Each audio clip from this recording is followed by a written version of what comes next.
अस्सलाम वालेकुम everyone, I hope you are all fine. मैं आप लोगों के लिए लेकर आई हूँ एक बहुत ही शानदार पंजीरी की रेसिपी जो कि बहुत मज़े की बनने वाली है और झटपट रेसिपी आप लोगों के साथ शेयर करूंगी। पहले भी मैं एक पंजीरी की रेसिपी शेयर कर चुकी हूँ जिसको आप लोगों ने बहुत ज़्यादा प्यार दिया और इसी तरह मैं एक और पंजीरी की रेसिपी लेकर आई हूँ जो कि हम बहुत कम टाइम में बना लेंगे। पतीला भर के पंजीरी 1 घंटे में कैसे रेडी होती है मुकम्मल डिटेल के साथ बताने लगी हूँ। चलते हैं जी अपनी मेन रेसिपी की तरफ। ये देख लीजिए, बादाम सबसे पहले हमने लिए हैं आधा किलो और इनको किसी साफ कपड़े पे रखकर हम इस तरह से साफ कर लेंगे। उसके बाद हमने जी लिए हैं चारों मगज, ये भी हमारे पास आधा किलो हैं। इनको भी हम इसी तरह से साफ करेंगे कि किसी हमने नीट से कपड़े पे नहीं बिछाया क्योंकि इनके ऊपर थोड़ी थोड़ी सी डस्ट लगी हुई होती है तो उसको हमने असल में हटाना होता है।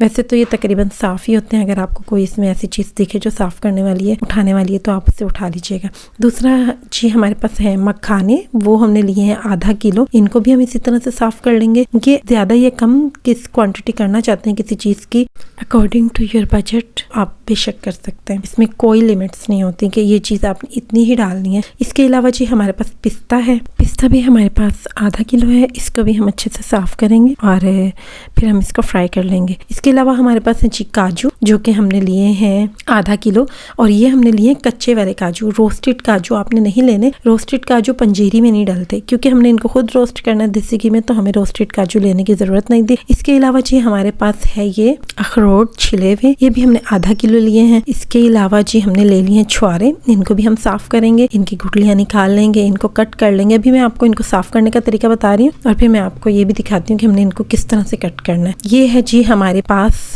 चारों गोंदे और इनको भी इसमें थोड़ी थोड़ी कहीं हमें लकड़ियां वगैरह दिखती हैं क्योंकि ये दरख्तों पे से उतारी गई होती हैं, तो हमें वो लकड़ियां भी रिमूव कर लेनी है और इस तरह से हमने इन्हें साफ कर लेना है। और अगर कोई मोटी गोंद हो बीच में बहुत ज्यादा मोटी, तो आप उसको इमाम दस्ते में रखकर कूट सकते हैं ताकि वो थोड़ी छोटी हो जाए और फ्राई होने में जिस तरह बाकी सारी गोंद फ्राई होगी तो वो भी उसी टाइम पे ही फ्राई हो जाए। यहाँ पर देख लीजिए हमारे पास अखरोट है आधा किलो, काजू आधा किलो, पिस्ता है हमारे पास, ये भी हमने आधा किलो लिया है। इसके अलावा जी हमारे पास बादाम है, ये भी आधा किलो है और हमारे पास चारों मगज हैं, ये भी हमारे पास आधा किलो थे। किशमिश है हमारे पास जी आधा किलो, जो कि हमने लिया है देसी वाली। इसके अलावा मुनक्का है हमारे पास, जो कि हमने लिया है 1 पाव। चारों गोंदे, ये भी मैं आपको इसकी क्वांटिटी बता चुकी हूँ। इन सब चीजों के साथ हम ऐड करने चाह रहे हैं जी इसके बीच में भुने हुए चने, जो कि हमने आधा किलो लिए हुए छिले हुए ब्लैक कलर के। इसके अलावा हमारे पास खोपरा है और ये है जी खोपरा हमने लिया तकरीबन 1.5 पाव। सूजी हमने ले लिया जी तकरीबन 1 किलो। जैसा कि आप लोग देख रहे हैं कि हमने हर चीज को अच्छे से साफ कर लिया है। इसके बाद जी हम इसको देसी घी में इसकी भुनाई करेंगे और थोड़ा थोड़ा हमने देसी घी डालना है कि बस इसमें जस्ट ये चीजें रोस्ट हो जाएं। ये देखिए हमने जो हमारे पास ये गोंद मखाने हैं इनको हम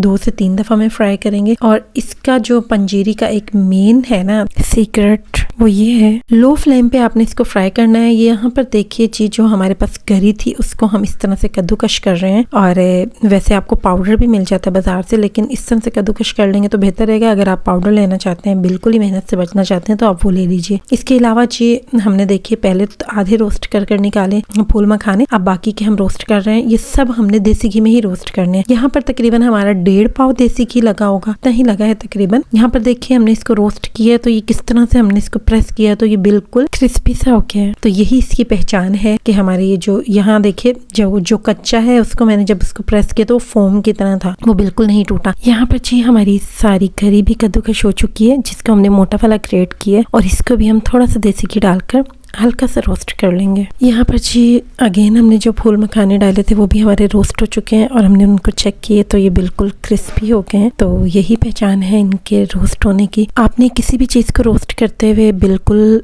चम्मच चलाना नहीं रोकना और हर चीज को बहुत एहतियात से रोस्ट करना है। बिल्कुल लो फ्लेम पर रोस्ट करना है क्योंकि कोई भी चीज ज्यादा रोस्ट हो जाती है तो उसकी वजह से पूरी पंजीरी का टेस्ट खराब हो जाता है। यहाँ पर जी अब हम रोस्ट कर रहे हैं चारों मगज और इसको भी हम बिल्कुल लो फ्लेम पर रोस्ट कर रहे हैं। यहाँ पर जी चारों मगज का खूबसूरत सा पिंक सा कलर आ गया, दैट्स मीन के ये रोस्ट हो चुके हैं। और यहाँ पर हमारे जो बादाम है इसमें से भी बहुत खूबसूरत सी मजेदार सी खुशबू आने लगी है। इसका मतलब है हमारे बादाम भी अच्छे से रोस्ट हो चुके हैं। और उसके बाद हमने काजू को रोस्ट किया बिल्कुल लो फ्लेम पर ही और थोड़ा सा देसी घी डालने के बाद, और दूसरे चूल्हे पर हमने चारों गोंदे रोस्ट होने के लिए रख दी हैं और इसमें भी हमने थोड़ा सा देसी घी डाला और उसको रोस्ट कर रहे हैं। हम मुस्तकिल चम्मच चलाते रहेंगे। और यहाँ पर देखिए जो चारों गोंदे हैं इनको जब हम रोस्ट करेंगे तो ये बिल्कुल क्रंची सी हो जाएंगी। जैसे आपने देखा था फूल मखाने हो गए थे, तो इस तरह से ये आपने इसको रोस्ट अच्छे से करना है ताकि जब आप इसे चबाएं तो वो पत्थर की तरह मुंह में ना आए। नहीं तो आप वैसे इसे चबाते रहेंगे, ये कभी भी आपसे चबाई नहीं जाएगी। तो जब चारों गोंद फूलने लगे तो इसका मतलब है ये रोस्ट हो चुकी है और ये फूल कर बिल्कुल क्रंची सी हो जाती है। उसको आप प्रेस करते हैं तो वो हाथ से ही टूट जाती है। और वैसे अगर आप इसे अच्छे से रोस्ट किए बगैर अगर आप इसे डाल देते हैं तो फिर ये आपके दांतों से चबेगी ही नहीं और सारी पंजीरी खराब हो जाएगी। दूसरे पैन में अब हम अखरोट को कर रहे हैं और अखरोट भी आपने हल्का सा देसी घी डालकर और उसको रोस्ट कर लेना है। उसके बाद है जी हमारी बारी पिस्ते की,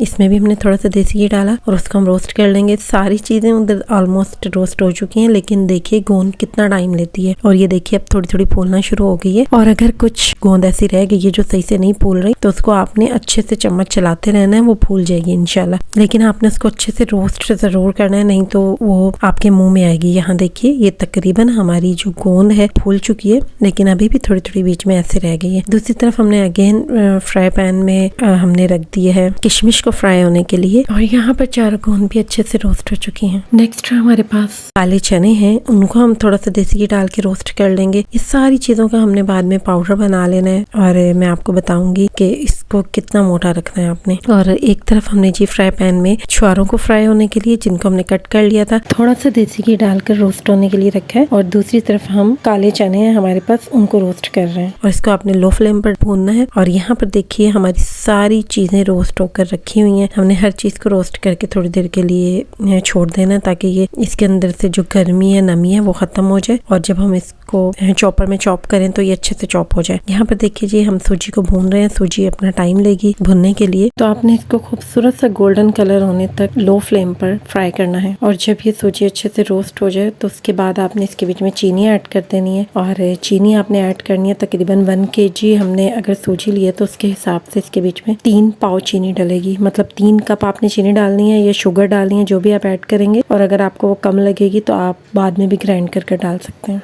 यहाँ पर बड़े पतीले में सबसे पहले हमने सूजी डाल ली, उसके बाद हम सारी चीज़ों को हल्का हल्का सा चॉप करने के बाद अपने पंजीरी के अंदर पतीले के अंदर मिक्स करते जाएंगे। सबसे पहले ले लिए जी हमने अखरोट। इन सब चीज़ों को रोस्ट करने के बाद आपने तकरीबन आधे घंटे का स्टे देना है, इससे ये चीज़ें और ज़्यादा अच्छे से चॉप होंगी। और आपने इनको बहुत ज़्यादा बारीक पीस के पाउडर नहीं बना देना, थोड़े थोड़े से चंक्स मुँह में आने भी चाहिए। तो यहाँ पर अगर आप मेहनत करना चाहते हैं, मैंने एक और पंजीरी की रेसिपी आपको बताई हुई है जिसमें ये सारी चीज़ें हम रोस्ट करके इनको हाथ से कट करेंगे। तो ये बिल्कुल आपके पर डिपेंड करता है। यहाँ पर हमने जी अब पिस्ता था उनको भी चॉप करके डाल दिए और ये जो हमारी मुनक्का और किशमिश है उनको रोस्ट करके हम ऐसे ही डाल देंगे, उनको चॉप नहीं करेंगे। देखिए पहले हमने किशमिश डाली, अब हमने मुनक्का डाला है और ये हमने सब ऐसे ही डाला है, इनको चॉप किए बगैर। और इसके अलावा जी ये देखिए हमारे छुआरे हैं जो कि हमने जस्ट रोस्ट किए थे और उनको ऐसे मिक्स कर दिए, उनको भी आपने चॉप नहीं करना। अगर आपको लग रहा है कि छुआरे चबाना भी मुश्किल हो रहा है, कुछ लोग पंजीरी बिल्कुल स्मूथ सी खाते हैं, उनको नहीं चाहिए होता कि, और अगर उनको चबाना इतना पसंद नहीं है तो इसको भी हमने चॉपर में हल्का सा चला लेंगे तो ये हल्का हल्का मोटा मोटा चॉप हो जाएगा। ये देखिए इस तरह से, और हम इसको पंजीरी में मिक्स कर लेंगे। इसके बाद जी हम चॉप करेंगे हमने जो खोपरा को रोस्ट किया था वो चॉप करके डालेंगे। अगर आप चाहें तो चॉप करके डालें और अगर आप चॉप कर नहीं डालना चाहते तो हाथ से क्रश करके भी इसको डाल सकते हैं। यहाँ मैं आपको झटपट पंजीरी की रेसिपी बता रही हूँ। तो कुछ लोग बिल्कुल चाहते हैं कि वो पंजीरी उनके ऐसे पाउडर फॉर्म में बनी हुई हो और वो आराम से इसको चबा सकें और इतना ज़्यादा मुश्किल ना हो उनके लिए खाना, तो वो इस तरह से इसको सारी चीज़ों को हल्का हल्का चॉप करें और ऐड करते जाएं।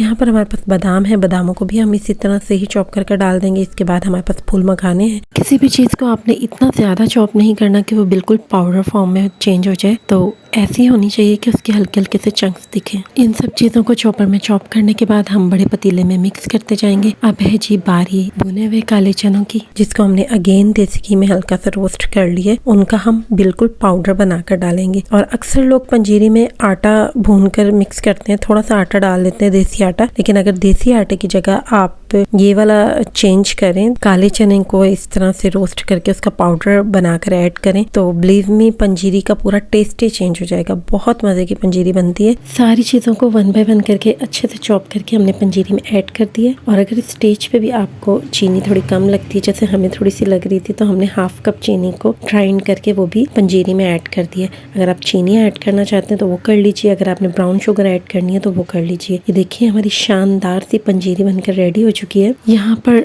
कोई चॉपिंग नहीं की हमने, कुछ भी इतना ज़्यादा टाइम नहीं लगा पंजीरी बनाने में।